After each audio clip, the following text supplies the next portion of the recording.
with you.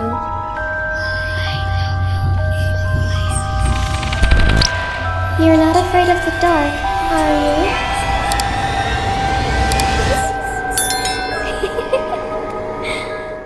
Hi, Assalamualaikum semua orang. Kamarin Nasim here. I hope you are in a good mood today. Because it's a good day to have a good day. So hari ni sorry sangat-sangat kamu terpaksa guna kamera handphone again sebab kamu punya kamera jatuh hari tu. Ada satu tragedi yang berlaku. Lepas tu pergi bawa baiki dalam seminggu 2 minggu baru siap. So terpaksa pakai handphone. Kamu harap tak menjejaskanlah apa yang saya nak sampaikan hari ni. So sumber daripada kisah yang kamu nak cerita kat korang hari ni, kamu dapat daripada Twitter Ratu Ngondiak dan juga beberapa artikel daripada website Google. So macam korang dah tengok tajuk kat bawah ni, kita nak cerita tentang KKN Desa Penari. Bukan, kita bukan nak cerita detail pasal cerita tu, tapi Kamal nak kongsikan dengan korang, mungkin boleh tambah pengetahuan ke kan, tentang jin Badarawuhi yang terdapat dalam cerita tu. So kamu tahu kamu sebenarnya agak terlambat lah nak ceritakan tentang KKN di Desa Penari tu kan, sebab cerita tu memang dah viral dekat satu Malaysia juga.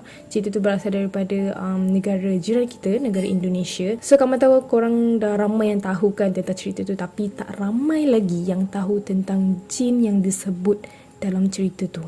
So kamu akan cerita sinopsis sikit lah kan. Mungkin ada yang tak tahu langsung ke cerita KKN Desa Penari tu. So cerita ni sebenarnya ramai yang ternanti-nanti, khususnya warga Indonesia lah, sebab dulu ada satu thread dekat Twitter ni yang ditulis oleh Simple Man. Dia telah revealkan satu kisah seram, dan kisah seram ni kisah seram yang benar-benar berlaku. Tapi semua nama tempat dirahsiakan. Dan lepas kamu tengok cerita ni, kamu tengok filem ni kat Pawagam, baru kamu tahu kenapa dia betul-betul menjaga dan merahsiakan nama dan juga nama tempat tersebut. Sebab memang apa yang berlaku, kisah yang berlaku dalam cerita tu betul-betul mengaibkan lah sebenarnya, sebab dia telah melakukan satu perbuatan yang dilarang, dan juga 2 orang daripada sekumpulan itu telah meninggal dunia. Jadi rasa macam tak elok lah kalau kita nak tahu siapa arwah tu kan. So filem KKN Desa Penari ni nak tayang pada tahun 2020 sebenarnya. Kira kejap jugalah selepas thread Twitter tu diviralkan, sebab thread yang viral kat Twitter tu telah ditweet pada tahun 2019. Tapi sebab time tu COVID-19 kan, macam-macam lah berlaku, jadi terpaksalah ditunda filem tu. Tunda. Akhirnya 2022 telah dirilis ataupun disiarkan di Pawagam. So kisah KKN di Desa Penari ni mengisahkan perjalanan sekumpulan 6 pelajar yang menjalankan aktiviti kuliah kerja nyata ataupun KKN. KKN ni kalau dalam nak faham kita orang Malaysia ni mungkin macam FYP kot. Macam dia ada satu projek yang diorang kena laksanakan sebelum diorang tamat kuliah universiti diorang tu. Tak silap Kamal lah. Tapi lokasi yang diorang pilih untuk buat KKN ataupun projek last diorang ni dekat satu perkampungan yang diorang tak tahu pun, tak terlintas pun. Rupanya perkampungan tu adalah perkampungan yang berhantu, penuh dengan misteri. Dan 6 pelajar itu adalah Nur, Widya, Ayu, Bima, Anton dan Wahyu. Dan pada mulanya aktiviti KKN diorang ni berjalan dengan lancar. Sorry tadi bergegar-gegar handphone, mungkin sebab laptop ni. Tapi lama kelamaan diorang ni semakin dihantui. Nur dengan Widya antara 2 orang pelajar perempuan yang pertama yang telah dihantui dekat kampung tu. Dan keadaan jadi bertambah buruk selepas salah seorang daripada anggota KKN ni telah melanggar peraturan yang telah disampaikan oleh penjaga kampung dekat situ. Dan disebabkan diorang terlalu takut, rasa macam terancam dengan makhluk-makhluk halus itu, diorang minta pertolongan daripada bomoh yang ada dekat dalam kampung tu. Tapi malangnya benda tu tak berhasil. Bomoh pun tak mampu nak menolong sebab semuanya dah terlambat. Dan Ayu antara orang yang telah melanggar peraturan dekat situ, which is dia telah melakukan hubungan seksual dalam hutan yang tempat tu sebenarnya dilarang masuk. Akhirnya dia dihukum dengan ketua jin dekat kampung tu, dan roh dia telah terperangkap dekat satu alam di mana dia telah menjadi dawuh, yang bermaksud pesuruh tau. Dekat sana penari-penari ni digelar dawuh.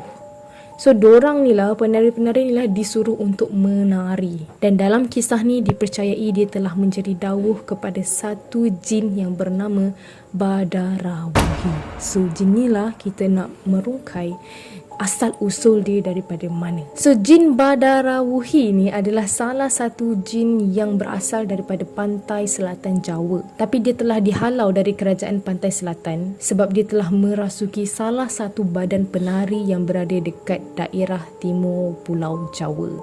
Sebab tu kalau korang tengok cerita tu, korang tengok filem KKN Desa Penari tu,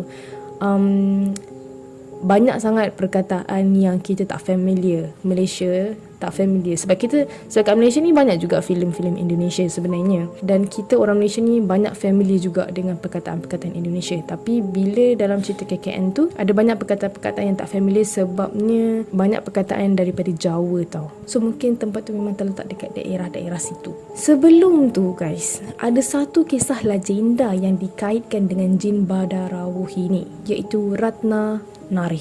Ratna Narih ni adalah cerita-cerita legenda dia orang tau. Macam kat Malaysia, kat Langkawi tu kita ada kisah legenda Mahsuri kan. Kita juga ada kisah legenda Puteri Gunung Ledang. Macam-macam lah sebenarnya kisah-kisah legenda orang dulu-dulu yang diturunkan sampai sekarang kan. Macam kisah Ratna Narih ni, dia adalah seorang pahlawan ataupun kesatria wanita yang telah menjadi pemimpin ataupun ketua dekat sebuah kampung ni. Tapi sebelum dia jadi pemimpin dekat kampung tu, dia ni sebenarnya seorang anak murid pahlawan pada zaman Prabu Ailangga. Dan satu hari Ratna Narih dan juga 4 orang kawan dia yang lain yang merupakan anak murid juga dekat situ telah melarikan diri. Sebab waktu tu guru diorang ni telah ditakluk oleh Empu Barada. Okay, kamu cubalah search Empu Barada ni sebab rupanya Empu Barada dengan Ailangga tadi tu ada satu lagi sejarah diorang, sejarah zaman-zaman dulu punya lah.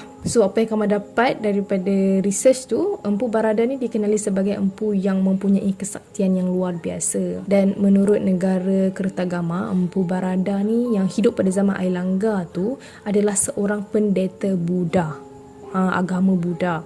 Dan hal tersebut menjadi unik sebab Empu Barada ni mampu menjadi guru spiritual Raja Ailangga yang merupakan penganut agama Hindu. Okay, so sambung balik tadi, diorang lari dari situ. 4 orang kawan Ratna ni lari ke Bali dan Ratna Narih ni telah bersembunyi di timur Pulau Jawa. So diorang ni telah berpisah tau.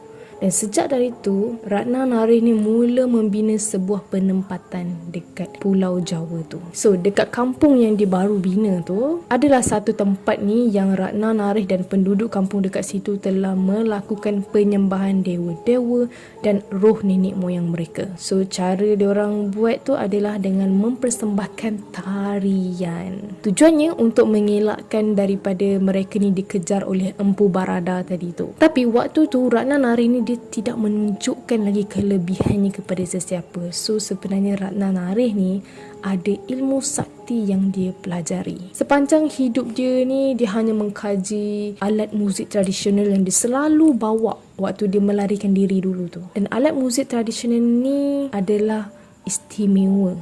Dia bukan yang biasa-biasa. Sebab dia berjaya belajar macam-macam ilmu kanuragan dan kanujiwan untuk menundukkan ketua-ketua jin dan juga makhluk halus yang ada di hutan Pulau Jawa tu. Dan disebabkan alat muzik tradisional tu juga, Ratna Narih ni dapat menjadi awet muda tau. Maybe dia jadi awet muda tu disebabkan ilmu-ilmu yang dia pelajari tadi tu. So, kehidupan Ratna Narih dekat kampung tu tenang je. Dia sangat happy dekat situ. Sampailah satu hari ni dia pergi merantau ke Wonokromo yang ketika itu dipimpin oleh seorang lelaki. Dan bila dia melihat kecantikan Ratna Narih ni, ketua Wonokromo ni dia tertarik dan menawarkan Ratna Narih ni untuk bermalam dekat kampung dia tu. Kemudian Ratna Narih ni pun terimalah pelawaan ketua kampung tu untuk menginap sekejap dekat kampung tu. Tapi bila dah menjelang malam, waktu Ratna Narih ni tengah tidur kan, ketua kampung tadi tu dengan 2 orang anak buah dia pergi cuba untuk merogol Ratna Narih ni. Tapi belum sempat diorang nak sentuh Ratna ni, diorang dah terpelanting tiga-tiga orang ni dan akhirnya mati kerana kuasa gaib yang dimiliki oleh Ratna Narih. So, selepas kematian ketua Wonokromo tadi tu, Ratna Narih telah menjadi ketua kampung dekat situ. Dan di sinilah segala-galanya bermula. Rupanya, kampung yang Ratna Narih tengah duduk sekarang ni merupakan pintu gerbang ataupun pintu masuk ke pantai utara Jawa. Dan dekat situ ada kolam air ataupun mata air yang dipercayai menjadi tempat persinggahan Ratu Pantai Selatan, iaitu pemimpin kerajaan selatan yang menjalinkan hubungan baik dengan kerajaan utara Laut Jawa. So, bila Ratu Pantai Selatan ni kembali ke kerajaan dia, Panglima dan Kesatria Pantai Selatan diarah untuk menjaga kesucian air dekat mata air tersebut dan dipercayai penjaga mata air ni merupakan jin ataupun makhluk halus. So, satu lagi perkara yang korang kena tahu dekat kampung tu, sebenarnya penduduk-penduduk diorang ni telah dilarang ataupun menjadi satu pantang larang untuk mereka ni menari yang diiringi dengan muzik gamelan. Kalau korang tengok cerita KKN Desa Penari tu, waktu diorang mula-mula masuk hutan tu, diorang dengar muzik gamelan. Bukan diorang, sebenarnya Widya, dia dengar muzik gamelan kan. So, disebabkan Ratna Narih ni dia rasa diri dia berkuasa, dia rasa dia ada ilmu sakti, dia telah menjadi sangat angkuh dan sombong. Kemudian dia dengan sengaja melanggar pantalarang tu dan mencabar semua penduduk dekat situ, penduduk dalam hutan, termasuk dengan penduduk mata air tadi tu, which is makhluk halus dan jin yang ada dalam hutan tu. So, Ratna Narih pun saja menari dengan menggunakan muzik gamelan untuk mengundang makhluk-makhluk halus dalam hutan tu keluar daripada hutan tu dan dia nak menakluk mereka satu persatu. Lepas tu, rasa tercabarlah makhluk-makhluk tu kan. So, makhluk-makhluk halus tu pun keluar daripada hutan dan menyerang Ratna Narih, termasuklah orang-orang kampung, penduduk-penduduk kampung yang tak bersalah tu. So, jin-jin tu pun telah merasuki tubuh badan mereka sampai mati.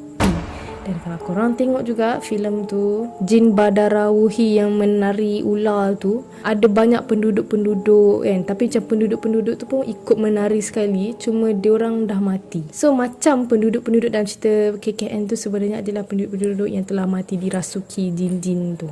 So, selepas Ratna Narih dan juga penduduk-penduduk dekat kampung tu telah dimusnahkan, ada satu lagi penjaga mata air yang merasuki badan penari dekat situ. Dia berkeras, dia tak nak keluar daripada badan penari tersebut, sampai akhirnya mayat penari itu telah dimusnahkan oleh Ratu Pantai Selatan tu sendiri. So, kamu rasa penjaga mata air tu jin lah kan, sebab dia yang merasuki tubuh badan penari kat kampung tu. So, disebabkan penjaga mata air tu telah melanggar dirinya sebagai makhluk halus, dia telah memilih untuk menjadi manusia. So, penjaga air itu telah disumpah oleh Nyi Roro Kidul, iaitu Ratu Pantai Selatan tu, itu nama dia. Dan Ratu Pantai Selatan tu telah menghalau dia keluar daripada desa tu. So, jadilah dia setengah manusia, setengah lagi ular. Sebab tu sosok yang digambarkan Jin Badarawuhi ni adalah manusia, atas manusia dan bawahnya ular. Dan sejak tu dia mulalah berkeliaran sebab dia tak ada tempat tinggal dah.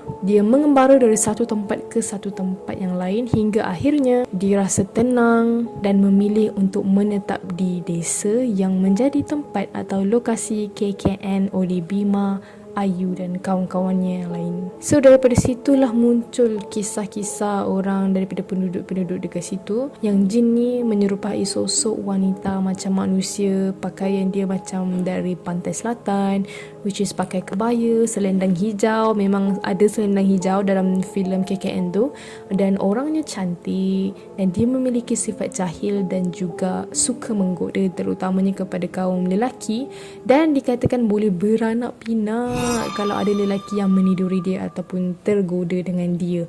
So, macam dalam filem KKN tu, korang perasan tak, ada embah tu, bomoh tu, dia kata ular-ular yang korang nampak tu sebenarnya anak mereka, anak manusia tu dengan jin itu.